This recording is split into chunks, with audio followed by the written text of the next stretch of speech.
Hi, this is Dan Pastorini, and you're listening to The Grilling Truth. Hey, welcome to another edition of The Grueling Truth, brought to you by Gridiron Mo, a new interactive football app. Make sure you check out Gridiron Mo and SteelbergBox.com. I'm your host, Mike Goodpaster. Let me welcome in my co-host, Matt Andrew Scavage. How's it going tonight, Mike? All right, Matt, I'm doing great. And I want to welcome in our guest, one of the finest punters in Minnesota Viking history. Help me welcome to The Grueling Truth, Chris Kluwe. Hey, how's it going? Thanks for having me. Oh, it's great to have you on. I know that I knew how good a punter you were. I remembered the situation why the Minnesota Vikings let you go. But the retweets on the Peyton Manning stuff really got my attention, which I know it got a lot of people's attention. So I did a little research, started reading, read articles that you wrote, Deadspin, Time Magazine. Seemed like a really interesting guest and somebody that I agree with on a lot of things.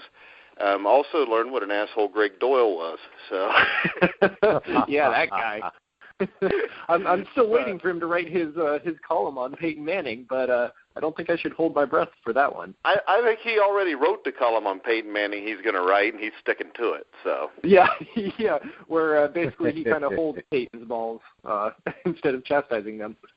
Yeah, but all right, so we'll start off with the Minnesota Vikings. Like I said, you were the kicker there from 2005 to 2012-13. Had a great career. Just kind of walk everybody through the situation that happened with you and Coach Prefer, I think was his name, the special teams coach, and what you believe led to your release. Yeah, so basically in 2012, after 7 years with the Vikings, I was approached by a group in Minnesota called Minnesotans for Marriage Equality. And so the reason they approached me is that there was a constitutional amendment on the ballot for Minnesota that would have banned same-sex marriage. Basically, would have made it a statewide, in the Constitution, illegal to get married if you happen to be gay. And I'm a heterosexual white man, so that would not affect me personally. But when this group approached me and said, hey, can you help us, defeat this thing, I looked at it like, well, yeah, of course I'm going to help you defeat that. I don't think enshrining discrimination into the state constitution is really a good idea. Like that's not really the sign of a functioning society. So I started helping them out. I did a couple like radio things and like a commercial, and then like spoke at an event or two. But then it really took off when I wrote an open letter to Deadspin to a guy named Emmett C. Burns Jr., who was a state senator from Maryland. And that went kind of viral. I used some fairly inventive swearing and also tried to pair that with some carefully reasoned logical points, and people seemed to like it. And after that, my name became more well-known than punters are normally known. So, that kind of put me in the limelight. And my special teams coach was not really a fan of that. His behavior changed right about that time, and he started making homophobic remarks to me, and they progressively got worse and worse and worse. And then at the end of the year, despite having posted numbers that were consistent with the rest of the numbers in my, at that point, 8-year career, which the Vikings had always been happy with, I was doing exactly what they wanted, they ended up cutting me. So I was like, okay, well, if the only thing that's changed is me speaking out on same-sex rights, that's probably the reason why they cut me. And, I was with the Raiders in the preseason the following year. They ended up going with a younger guy, Marquette King, who's very, very good. I can't fault the Raiders for that. And then, I had a tryout with the Bengals, I want to say. Yeah, it was with the Bengals after Huber broke his jaw on that Sunday night game. Or had his jaw broken, technically. And that was a tryout that I felt that I had won, but I ended up not getting that job. And then the guy that they picked up, they cut him after 2 weeks and then grabbed a different veteran punter. And it was at that point that I realized, okay, my time in the NFL is probably done. I'll tell you this. I'm a Cincinnati Bengals fan, and I guarantee you with Mike Brown there, Mike Brown wasn't going to touch it. Yeah, that was like I figured, okay, this is probably my best shot at getting a job because at that point they were looking to make a playoff run. So this was 2013. I think there were 3 or 4 weeks left in the season. The Bengals were looking to make a playoff run. Huber obviously was going to be their guy going into the next year. So I mean, it's not like the person they picked up was going to be there, as a permanent solution. But I was the veteran guy at the tryout, and I'd been in playoff situations before. Always punted well. I've kicked outdoors in cold weather games. Punted well in some, not so well in others. Mainly Chicago, because Chicago sucks. But it was basically after doing that tryout, and then feeling like I did pretty good, feeling like I would be the logical choice to pick, and then not getting the spot. To a guy who had shanked a couple, and then, he went and shanked a couple in the next 2 weeks, and then they went and grabbed someone else. I was like, okay, well, if in the best case scenario I don't get the job, then, that's it. Like I'm definitely not going to get it in the worst case scenario, so that's time to move on. Chris, do you think that the Vikings were more worried about public backlash for having you on their team and just worried about what people were thinking, or do you think they just genuinely disagreed with your stance? I think it was a mixture of things. I think part of it was that I can be as my wife puts it, I can be a controversial and polarizing figure, especially on Twitter. And I think the thing is that a big part of it is that in the NFL there definitely is a sliding scale of what you can get away with versus what your position is and how good you are at it. And that sliding scale is a lot smaller for a punter or a kicker or, a backup special teams player than it is for like a starting wide receiver or starting corner or something like that. So I think part of it was they didn't want the attention. I think part of it was my special teams coach, Mike Prefer, was probably pushing to get rid of me because he personally didn't agree with the views that I was espousing. And I think a small part of it may have been they looked at it like, okay, well, he's in his 8th year. He's going to be coming up on a contract here. Let's just get rid of him and get someone new.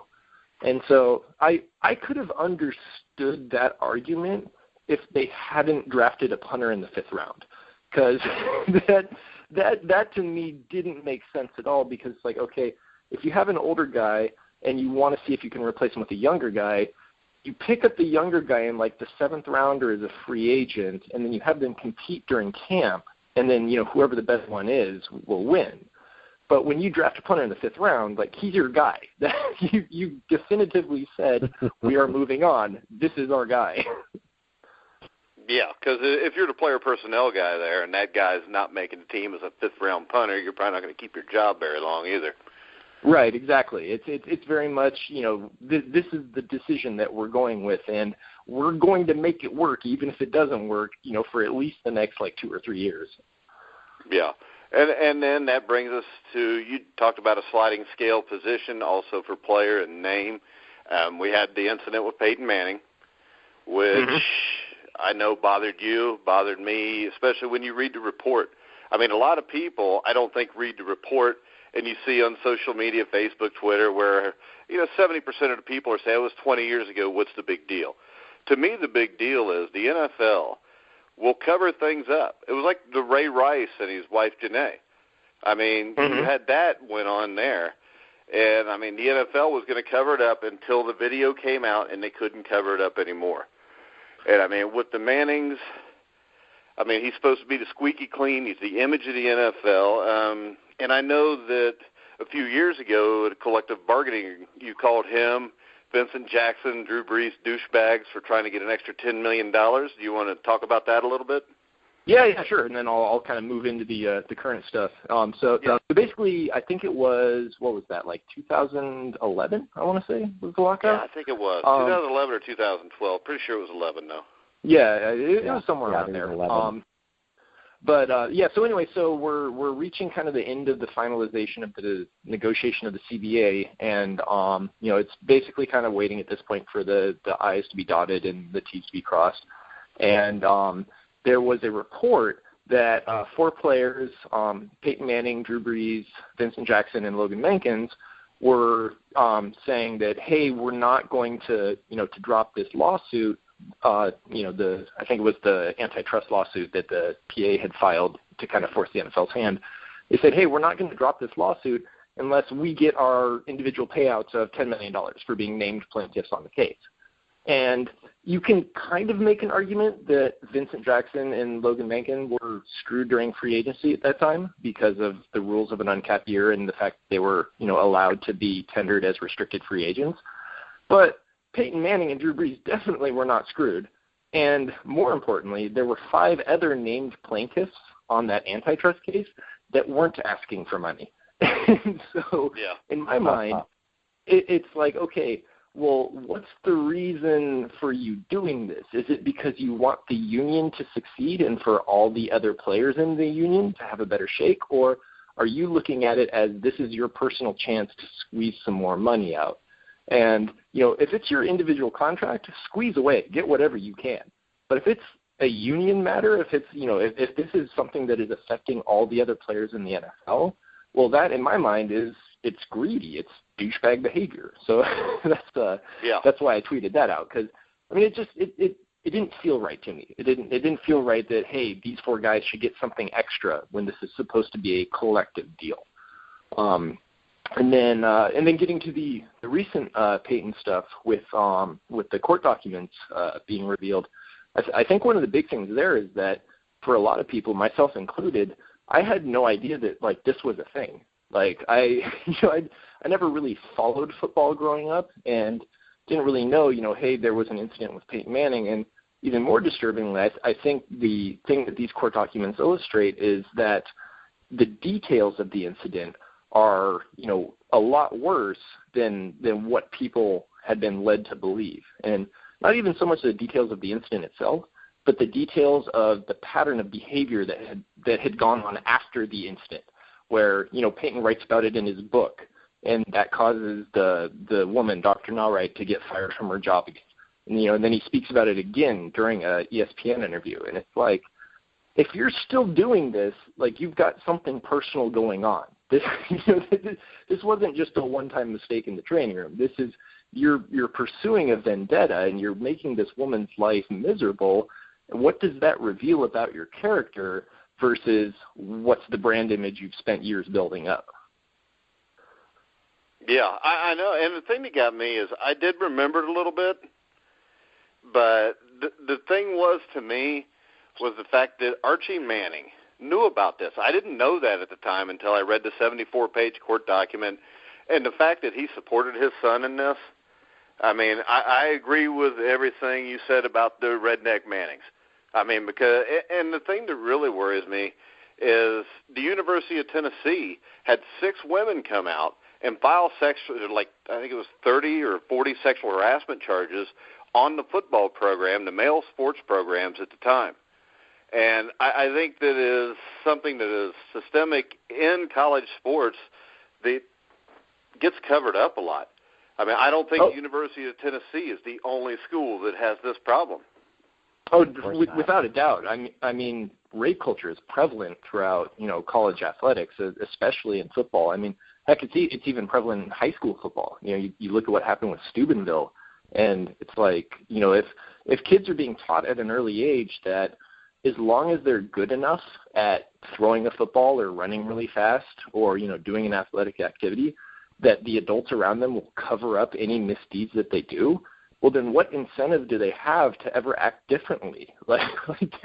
There's no reason for them to act differently. There's no one that's ever said, no, you can't do that. You're going to face consequences for your actions. And so if that persists through high school, through college, through the NFL, what kind of people are we raising? Absolutely. And as far as the this Manning case, how far do you think this will go? Do you think there's any way that he'll actually face consequences for this? I don't think he'll face consequences for it just because of the NDAs and statute of limitation. So that's another disturbing thing about this whole thing, is that the woman, Dr. Narwright, obviously was willing to move on with her life, right? She was like, okay, fine, this thing happened. I'm going to leave the university. I'll take the settlement, and then I'm not going to talk about it anymore. I'm just going to move on with my life. And that would have been that, except Peyton goes and has his ghostwriter write about it in the book. Like, what kind of asshole do you have to be to do that? It just baffles me. And so, I think that this is one of those things where, again, that pattern of behavior is really what's disturbing. It's not so much the individual action, even though that in itself is disturbing, but it's the fact that Peyton Manning is a man with access to a lot of money, a national platform, and if he's shown himself to be essentially a bully, well, that's something that we should know because he's in a position to influence a lot of people. Yeah, and you got somebody that kids, whether it's right or wrong, they look up to guys like Peyton Manning. And the problem is, we all know this, the media, if this was Cam Newton, it would have been blown up so bad that it would have been a 7th-round draft pick instead of a 1st-round draft pick. Oh, yeah, totally. And I mean, when you look at the coverage that, the major sports sites are giving this, it's kitty gloves. It's like they don't want to touch it because they know that since Peyton has built up that image, he spent so long, perfecting that brand, that if they screw up with the Mannings or if they piss off the Mannings, well, maybe Peyton and Archie say something to Roger Goodell, and all of a sudden, now you can't get into the Broncos locker room, or you can't get coverage of the Colts anymore, or, whatever. It's like, well, hold on. You're the media. Your job is to cover stuff like this. Your job is to ask those difficult questions and to probe HGH allegations and stuff like that, and to find out what the truth is. Not to just carry water for this business because it makes you a lot of money. Yeah, and I mean, Roger Goodell, it came out this year or this week that he made $34 million last year. All right? I should have been a commissioner. Just to give you an idea how stupid that is, I talked to a former Los Angeles Ram who was on the all-decade team in the 1960s for the Rams. His name is Eddie Meter. All right, or Eddie Metter. And Eddie, I interviewed him yesterday. He's, of course, not in great health anymore from playing football, from a broken back he sustained 1969-1970 at the end of his career. He makes a little over $400 a week for a pension. Now, these are the guys, and I mean, me and Matt have interviewed a ton of guys. Their lives are ruined. It's hard to get disability. I mean, even if you're in a wheelchair, the NFL fights your disability. But yet Roger Goodell makes $34 million. And I just think that there's just what the NFL has turned into me is just another big corporation who will do whatever they got to do to fill their pockets. They could care less about fans. I mean, you look at the stadiums they built. Hell, half the time the fans fund the stadiums. And I mean, I just think it's a joke what the NFL has turned into. Yeah, no, it definitely has gone hugely corporate, and a lot of that is due to the TV deals and the fact that in this modern age, sports are one of the few things that can still command an audience on television, which means that the NFL holds a lot of leverage. And unfortunately, they're following the capitalist ideal of make as much money as possible no matter what harm it causes to the people underneath you. So, that's why you see these problems with these older guys. That's why you see the NFL trying desperately to not reveal any sort of concussion information until they're absolutely forced to.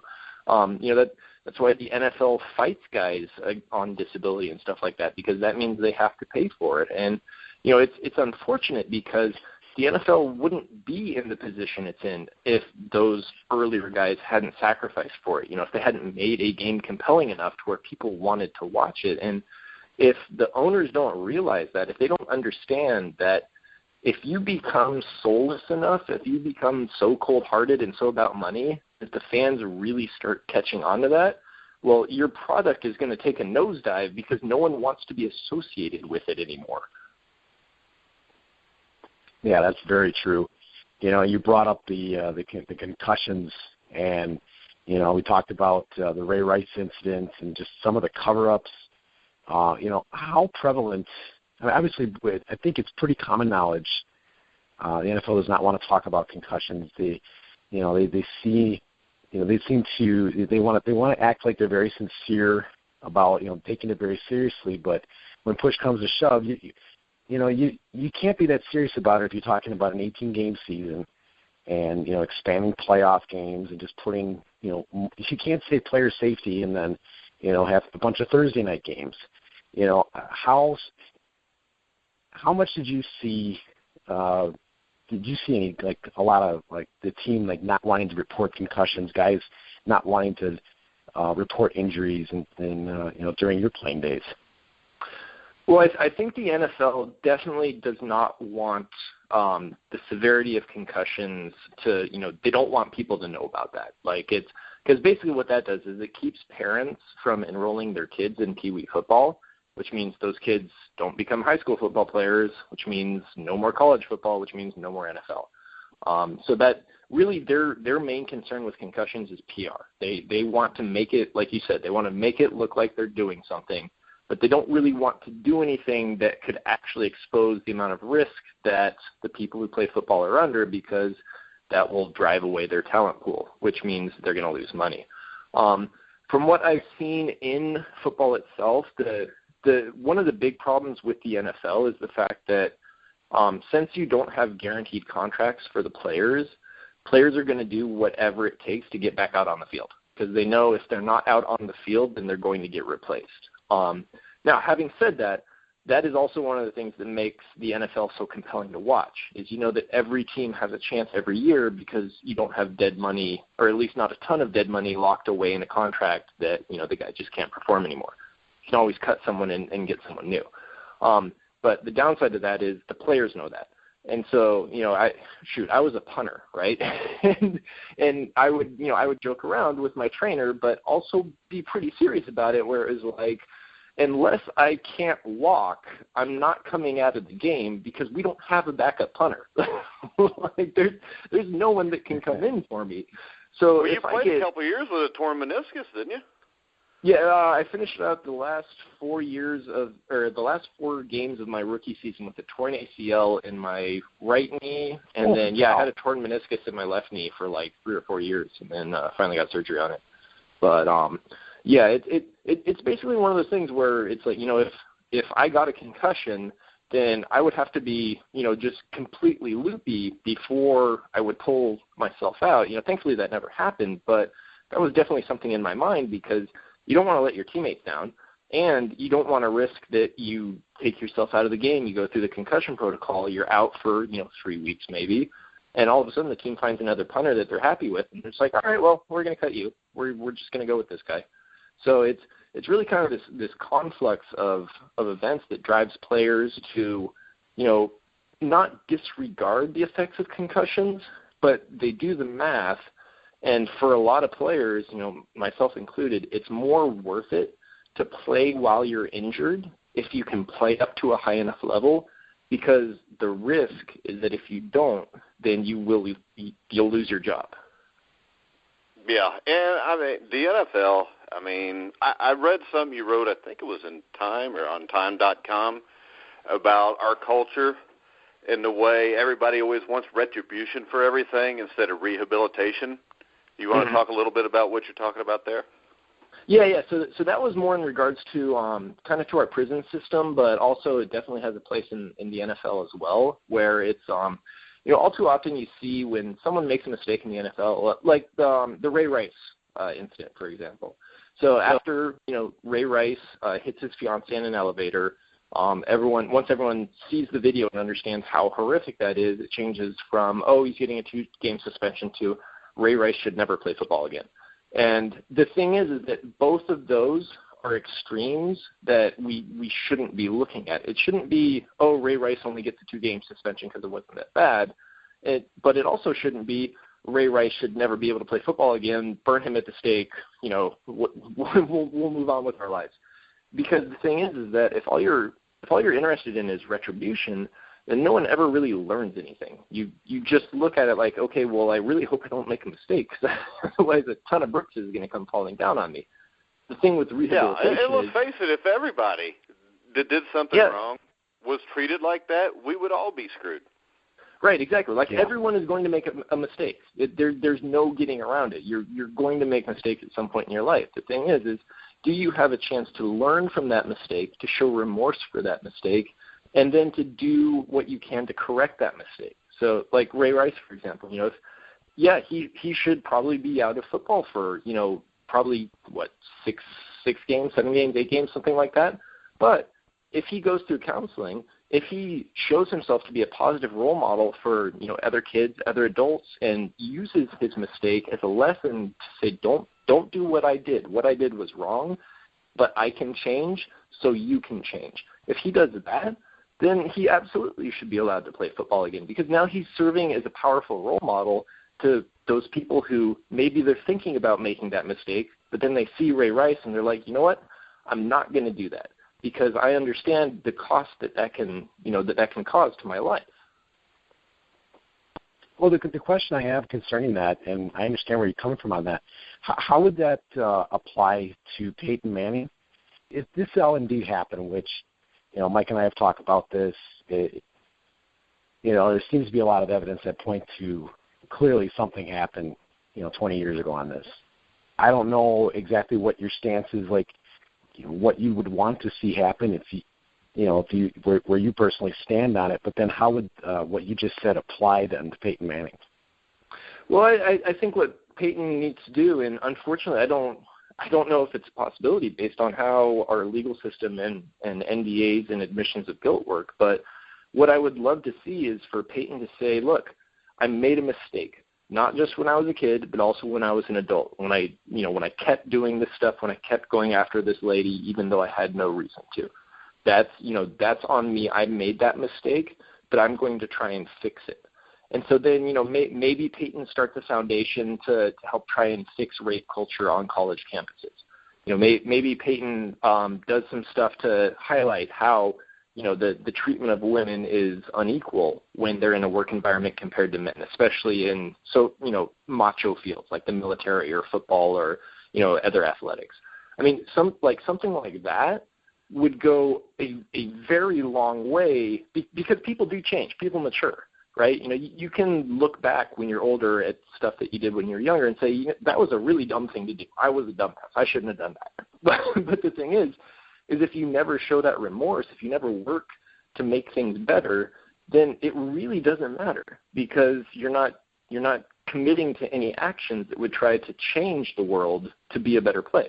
And so that's what I would like to see from Peyton is just the recognition that, I made a mistake. I screwed up. Here are the things I'm going to do to fix it, and here's how I'm going to inspire other people not to make that same mistake.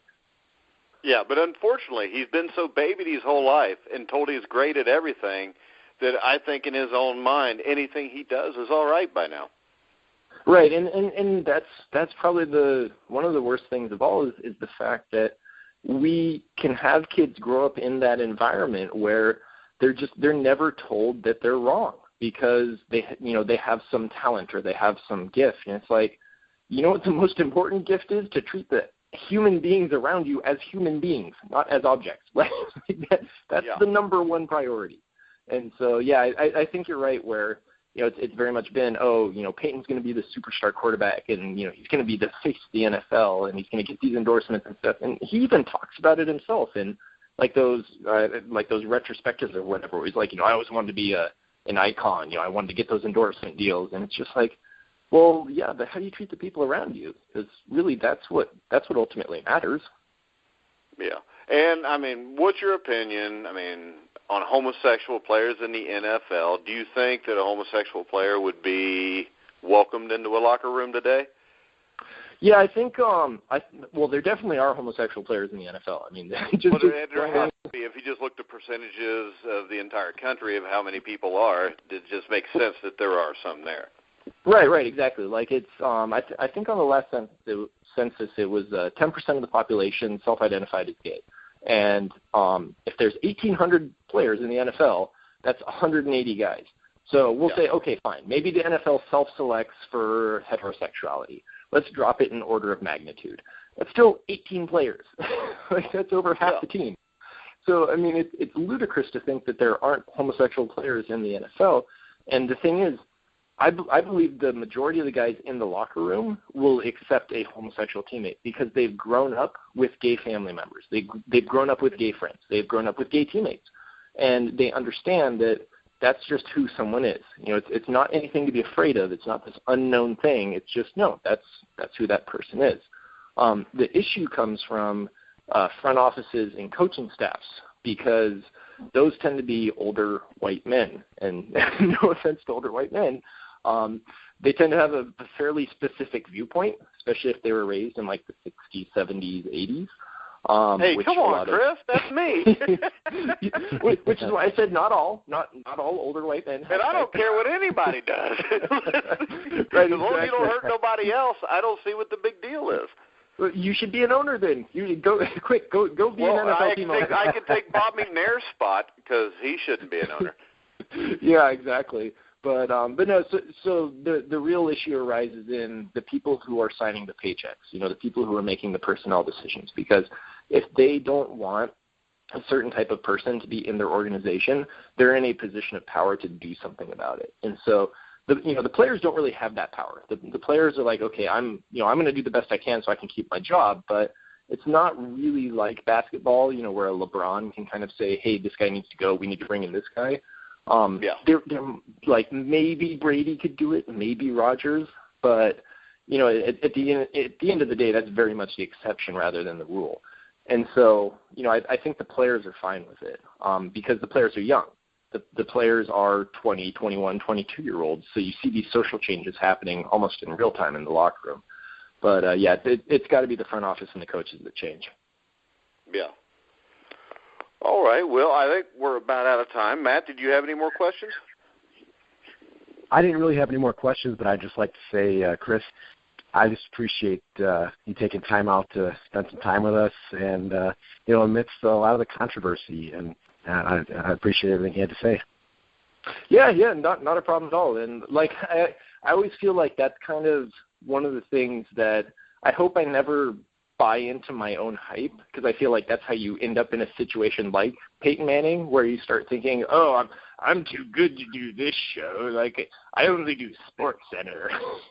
Like, no. Hey, now we had 40,000 listeners in the last month, Chris. We're not that small. Right. No, exactly. No, that's what I'm saying though. Is that you never know which show is going to be the next Sports Center. You never know which show is going to be that one that takes off, or that has that dedicated listening base, or even that just has cool people to talk to. So I'm like, we're all human beings. Twitter, that's what Twitter is for. That's what social media is for, is to talk to other people and connect to them and share your opinions and views and whatnot. So I love doing this kind of stuff because it's like I get to meet people that I would otherwise never meet, because normally I'm sitting on my couch playing video games. So thank you. Oh, look, tell us a little bit about what you're doing nowadays too. I don't want to miss that or miss out on that too. So yeah, I know you've written a lot of books too, correct?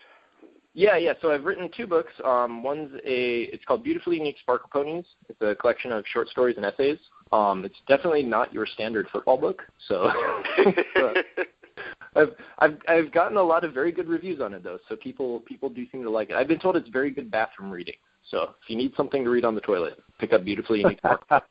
Well, when you get older and you have kids, about the only time you have to read is on the toilet, Chris. Right. Yeah. Pretty much. They're running around everywhere. Time. Yeah, so wrote that. I co-wrote a science fiction book with a friend of mine, Andy Reiner. The book is called Prime. It's available on Amazon. And then I'm working on the sequel to that right now. And then I'm training for American Ninja Warrior. So we'll see if I'm athletic. Oh, all right. My son likes that show. Yeah, no, my kids love it. They're like, Daddy, you're going to be on the show? I'm just like, I'm going to try.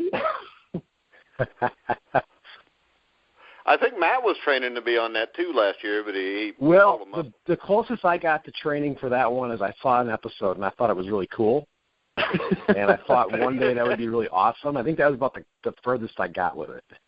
Well, yeah, see, I got farther than you because I saw it. I jumped up and said, "I'm going to do that," and then my back started hurting. And then your back went out. Yeah. Yeah, I'm almost 50 years old. I'm good. I'll just watch American Ninja Warrior. So, when are you going to be on that, Chris? Or do you got to try out for it? Or Yeah. So I submitted my video and application stuff. Waiting to hear back from them. I'm hoping that they will let me on because they had John Ryan on last year. So I figured, hey, have another NFL or former NFL punter on.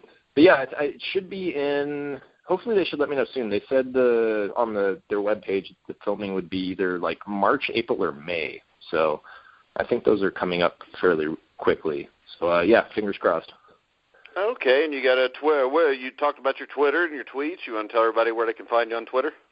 Sure. I am at Chris Warcraft, and I talk about a lot of video games. I talk about political things, and I post pictures of food that I make. So it's a bit of a varied ride.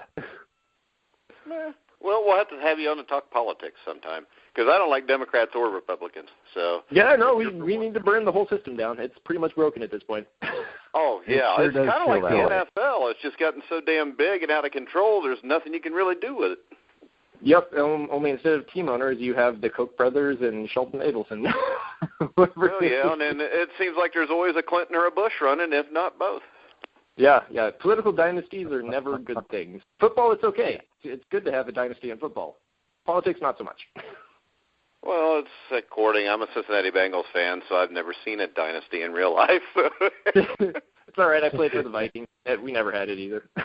Well, you guys got close a bunch of times. We got close a couple of times. But, yeah, hey, anytime you want to come back on, you're more than welcome. You get on the American Ninja Warrior, you come back and tell us about that experience also. Sure. Yeah. Just let me know. Like I said, I got time. So whenever you guys want. All right. So remember, guys, check us out on the Grueling Truth Facebook page. Check us out on iTunes, Spreaker, Stitcher. I just got confirmation that I will be interviewing Marlon Briscoe Friday. He was the first African-American quarterback in NFL history. Actually had a great rookie season, and then they made him a wide receiver. But he went on to play for the Miami Dolphins, played on the undefeated 72 Dolphins team, so make sure you check us out there. Next Monday, we'll have J.J. Burden from the Kansas City Chiefs. Next Wednesday, Bruce Reimers played right tackle on the Super Bowl 23 Bengals. And then Jim McNally, I think, who's considered one of the top 2 offensive line coaches in history. Matt, you got any final words? No, I'd just like to reiterate, Chris, thanks for coming by. I appreciate your insights. There's a lot that gets said, and it isn't until you really talk to a person that you get a better picture of who they are. If you go by just what you read, you get a totally different perspective about who someone is. And I appreciate just hearing your viewpoints on it, just, straight from you rather than just what someone wrote. I appreciate you coming by. Cool. Yeah, thanks. Again, thank you for having me. I appreciate it. And maybe we can get Greg Doyle on. You guys can have a debate. Yeah, we can moderate that, right, Mike? Maybe I could just ask him if he could be on, and then you can just call in. Hey, you let me know. We'll make that happen. Okay. I'll give it a shot. I'm guy not above it. in? You can ask Matt. I'm not above giving that a try. Yeah. Don't jump him. This is definitely something he'd want to do, and I'd be for it too. Yeah, you double dare me, and I'll go kidnap him and bring him down and put him on the air. But all right, once again, a great show tonight. Really liked having Chris on. Chris, definitely we got to stay in touch and have you on again. So for Chris Kluwe, Matt Andrews Cabbage, I'm Mike Goodpaster. You've been listening to The Grueling Truth, where the legends speak.